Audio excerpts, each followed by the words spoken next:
The winter night was quiet, except for the distant howl of the wind sweeping across the snowy fields.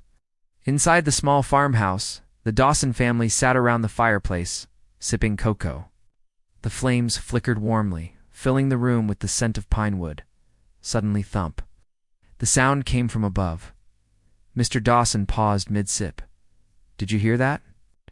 he asked, looking up at the brick chimney. Before anyone could answer, another noise followed: scratch, scratch, and then a soft, muffled hoot. Mrs. Dawson frowned. "That's not the wind." The family gathered closer.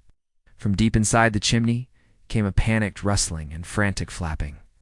Then through the small opening at the top of the fireplace, two round golden eyes appeared, wide with fear. "It's an owl," gasped little Emily, clutching her father's arm. "A barn owl," Mr. Dawson said, recognizing the heart-shaped face and mottled feathers. "Poor thing must have fallen in from the roof." The owl hooted again, its voice trembling. It flapped once more but couldn't lift itself out. The walls of the chimney were too slick, and the narrow space gave it no room to spread its wings.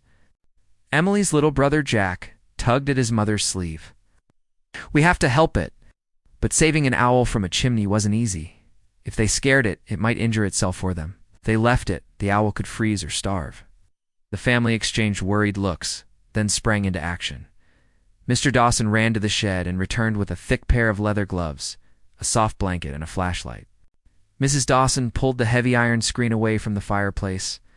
Emily and Jack fetched an old ladder and a cardboard box to serve as a temporary shelter for the owl. The first attempt didn't go well. Mr. Dawson knelt at the hearth, gently reaching in with the blanket.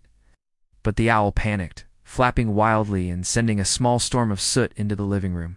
Coughing, the family stepped back. The owl huddled in the shadows, still trapped, still frightened. Emily's eyes filled with tears. "Scared of us." Mrs. Dawson placed a comforting hand on her daughter's shoulder. "Then we need to show it we're here to help." They came up with a calmer plan. Mr. Dawson climbed to the roof, carrying a long rope tied to a soft laundry basket.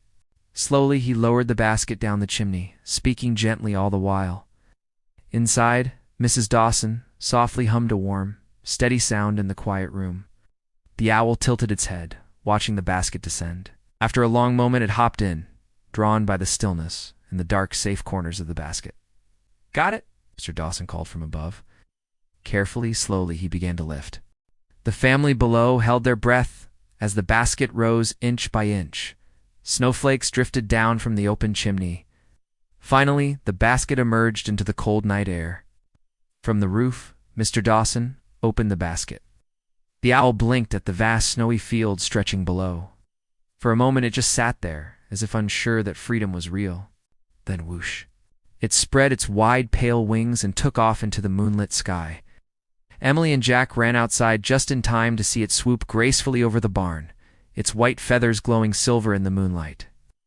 "It's free," Emily whispered, her cheeks pink from the cold. That night, the Dawsons cleaned the soot from their living room, their hearts still warmed by what they had done. They knew the owl would never thank them in words.